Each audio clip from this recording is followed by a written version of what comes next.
Good morning mga ka-greeners! Na-miss nyo ba ang aking garden? Dahil ako, miss na miss ko na talaga sila. Dahil nga sa pumunta tayo ng Sumalig at pumunta tayo ng Bukidnon, so sila ay napag-iwanan ko. Kaya ngayon, ibabahagi ko o ipapakita ko ang status ng ating munting garden.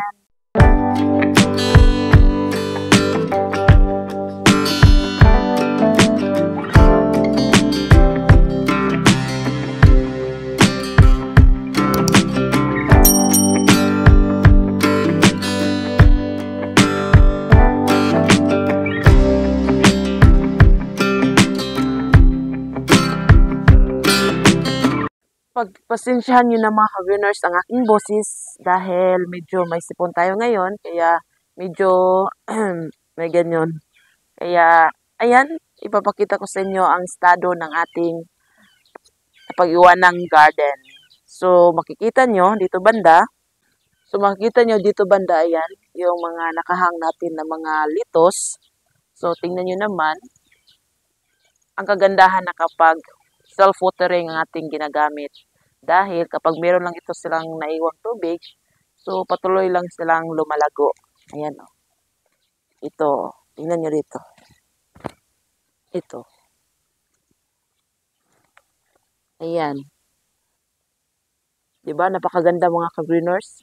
At pwede na natin ito silang makain.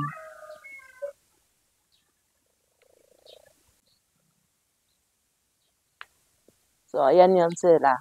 So, di ba napakaganda ng kanilang kulay?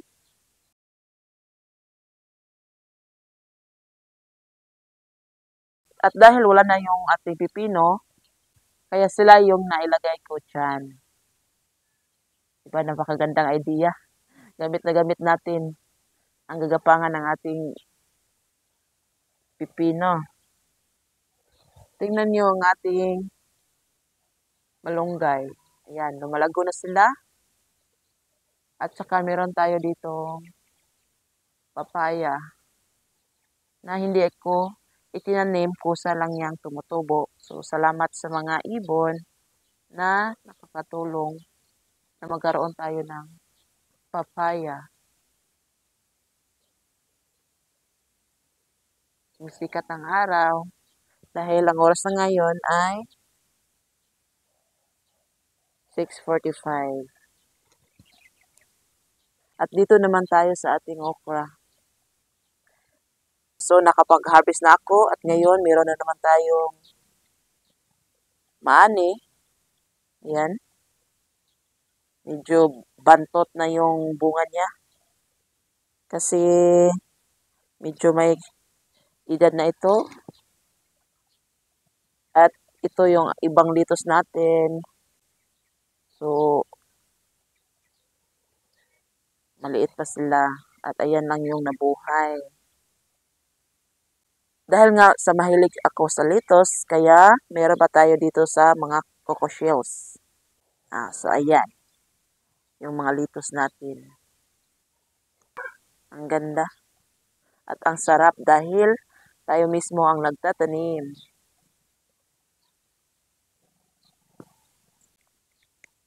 So, ito yung tanglad natin. Lumalago. At tingnan nyo ang aking bell pepper. Oh, may bunga na sana. Kaya lang, parang may sakit siya. Hindi ko na napansin. Kaya, ayan. Parang mamamatay na yata to. Sayang sana, pero wala tayong magagawa kung mapag-iwanan talaga tayo. Pagpasensyahan nyo na makagulis yung aking boses, ha? Kaya dito ko siya nilagay. Nagbabasakali akong mabuhay siya. Medyo nakatago siya sa tanglad at hindi masyadong direkta sa init. Kaya dito ko siya nilagay. Sana, pero parang wala na itong chance. Baka may himala, mabuhay. Sayang naman eh. Excited pa naman akong tikman ito. Kukunin na lang natin ito mga ka-greeners. Dahil sa kagustuhan nating tikman ang ating bell pepper, baka madamay pa ito na mamamatay. So, hinarvest ko na lang dahil parang walang chance na itong mabuhay. Sayang naman, di ba? Pero Talagang iiwanan na tayo niyan. Kaya tikwan na lang natin ito mga ka-brainers. At ito yung natira nating kamatis. Ayan, may bulaklak na sila. Kung naalala nyo mga ka-brainers, yung kamatis pala natin na itanim doon ay namamatay din. Yung tomato kinalabasan natin, hindi ko alam kung ano yung dahilan. Kung bakit nila ako iniwan. At at tingnan nyo naman yung ating lumalagong kalabo. So, kahit kasama yan na naitanim natin sa ating ubas, ayan, lumalago sila. So, thank you sa kalabo dahil patuloy silang lumalago. At tungkol naman sa ating mga damo, ayan, nagbubuno tayo niyan nung isang araw, kaya lang hindi natapos dahil alam nyo naman kapag damo talaga ang pag-uusapan, so kinakailangan natin na yan na mahabang oras dahil hindi naman madali yung pagdadamo. At tungkol naman sa ating mga ubas na na-ipro natin, ayan sila, may mga dahon na, kahit pa paano ay maganda naman yung dahon. Sana ay magbigay naman niya ng bagong bunga. At meron tayo dito ang tanglad na namamatay dahil malaki na nung na-transfer ko dyan. Yung aloe vera natin, laking tulong yan kapag naliligo tayo ng dagat. Yan ang nilalagay ko para hindi ka masyadong magkaroon ng sunburn. So, yan yung sekreto ko. Char. Ayan yung mga rosas.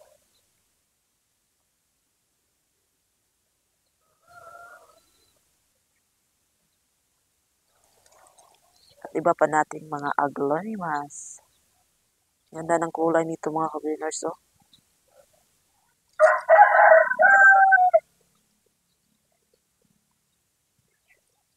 Ang ganda na. Yung ibang orchids natin. Oh, nasira.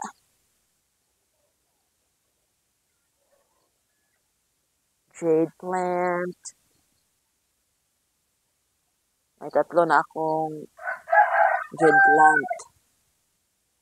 At ang ating pak choy. Ganda dito. Ganda nito ilagay sa quick chow. Kung mahilig kayo sa mga quick chow mga ka-brainers, ang gandang isahog ito. Ang ating nag-iisang dalawang white radish to dahil magtatanim din ako ng white radish. Kaya lang sila lang yung nabuhay. Ang ating bromeliad. Giging pangit yung kanyang kulay. At ang kanyang anak, ayan o. Yung anak niya. Ay, nagilit. Ayan yung anak niya. Hindi ko pa na-transfer. Dahil nga sa busy tayong nag-travel. Char, may travel.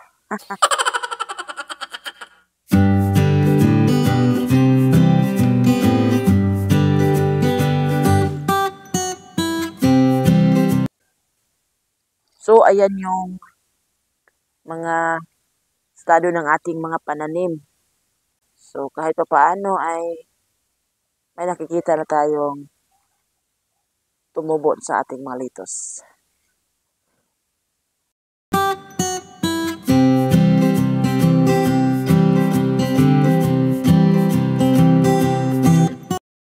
Tungkol naman sa estado ng ating luya, ayan, yung luya natin, nanghihina.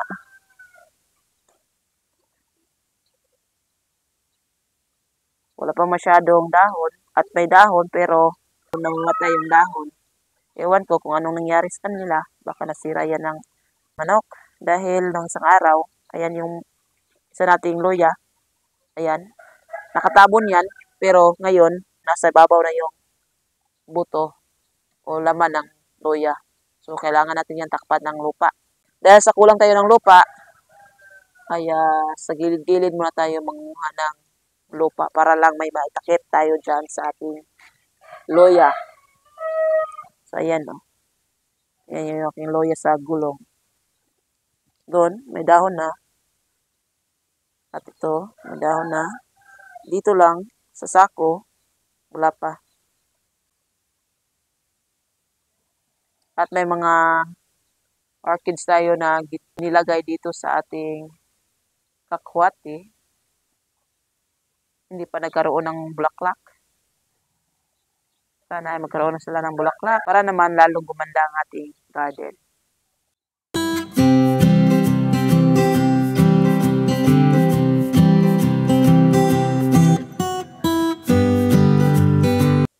At dito sa portion na ito, kung naalala yun yung ating itanim na bawang, so ayan, kinakain ng mga manok. Manok yun ng aming kapitbahay.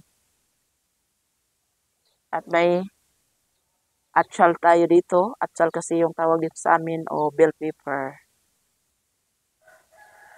So, bali, hindi pa sila nahihinog. At tingnan nyo naman ang ating onion, red onions. So, ayan yung estado ng ating onions.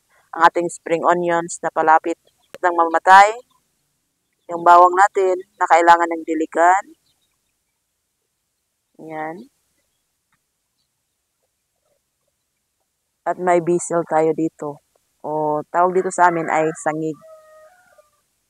Napakabango nito mga ka-greeners kapag maglalaga kayo ng buto ng karning baboy or karning baka. So, kapag gumagamit kayo nito, pag inaamoy nyo, sobrang bango. At meron pa tayo dito isang bell pepper. Sana ay magtuloy-tuloy lang yung magkaroon na siya ng bunga na hindi sana mamamatay.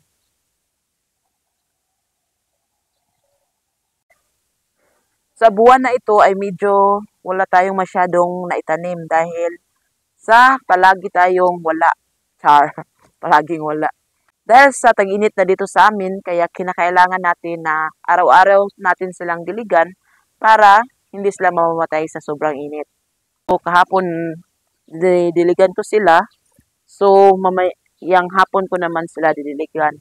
Bali, makikita nyo naman na medyo may basa pang ating lupa. So, kinakailangan natin silang i-monitor dahil nandito na tayo. Hindi na tayo umaalis-alis. Kaya, i-monitor natin sila dahil napakalakas talaga ng init dito.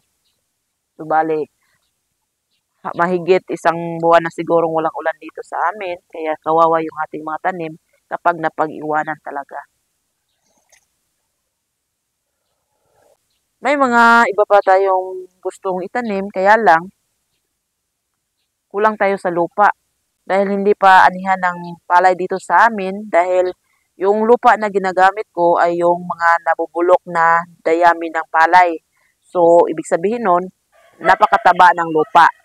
So, dahil hindi anihan, so, wala tayong lupa na magagamit. Kaya lang, sa kagustuhan natin talagang magtanim, so, nag-create o gumawa tayo ng, bali, nag-compose tayo ng mga dry leaves, balat ng mga gulay. Kapag nalalanta yun, so magiging lupa yun. Kaya lang, may kaya lang kasi mahaba or matagalan tayong mag-antay. So, sa buwan na ito, talagang maliit lang yung ating naitanim or kakaunti lang yung ating naitanim. Pero nagpapasalamat tayo na kahit papaano nakakaunti lang yung ating naitanim, ay may nakikita na tayong mga tumubo. Gaya na lamang nitong ating lettuce. So, mahilig talaga ako sa lettuce, kaya dinamihan ko na ang pagtatanim. Medyo maingay talaga yung mga manok. Pasensyahan nyo na mga ka-greeners. Sana ay didig nyo ako. Dito, yung plano natin, mix sila. Kaya lang, kamatis, kangkong, alagbati, at saka okra lang yung naitanim natin dahil medyo crowded na. At saka nga pala mga ka-greeners, yung ating sayote. hindi ko pala naibahagi or napakita sa inyo. So, ayun. Yun. So, ayan yung sayote natin. Tingnan nyo. Sa sobrang init dito sa amin, ayan. Ayan yung kanyang estado. Medyo napanghinaan tayo ng loob dahil hanggang ngayon hindi pa siya nagkaroon ng bunga or bulaklak man lang. At dyan sa gilid, ayan, dyan sa gilid, may mga malunggay tayong naitanim. Sana ay tuloy-tuloy lang sila sa pagtubo kahit na medyo talagang napakainit na lang panahon dito sa amin. Tingnan nyo yung kanal. Yung may manok, dyan yung kanal. Kaya masabi mong tag-init kasi wala ng tubig na dumadaan sa kanal. Ito pa yung malunggay natin.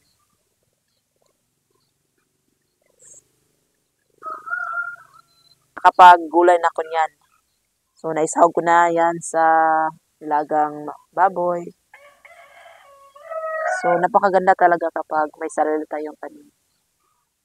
Disclaimer lang mga ka-winners. Ang aking pagtatanim ay base lang sa aking nagiging experience. Kaya sana ay sa experience ko ay may natutunan kayo. At tingnan nyo ang ating poste na kakwate. Ayan o, tumutubo. At itong dahon niya, so magagamit pa natin yan kapag gumawa tayo ng plant juice o fermented plant juice. Sa ngayon, hindi ako gumawa dahil medyo mahal yung kilo ng mga asukal dito. Kaya sa susunod na siguro na araw o sa susunod na panahon o buwan, ibabahagi ko naman sa inyo. Kahit na nagawan ko na lang ng video yung paggawa ng fermented plant juice, pero gagawa tayo ng bagong video para sa pang ingredients sa paggawa ng fermented plant juice na makikita lang dito sa ating munting garden. Dahil balak ko na gumawa ng fermented plant juice gamit ang kakwati, dahon ng kakwati, dahon ng malunggay, at saka dahon ng alagbati. So, bali yung tatlo na yun, ipiferment natin para naman magkaroon na tayo ng fermented plant juice. So, ito lang muna ang maibahagi ko ngayon. Hanggang sa muling pagkikita. Thank you for watching. God bless and bye-bye!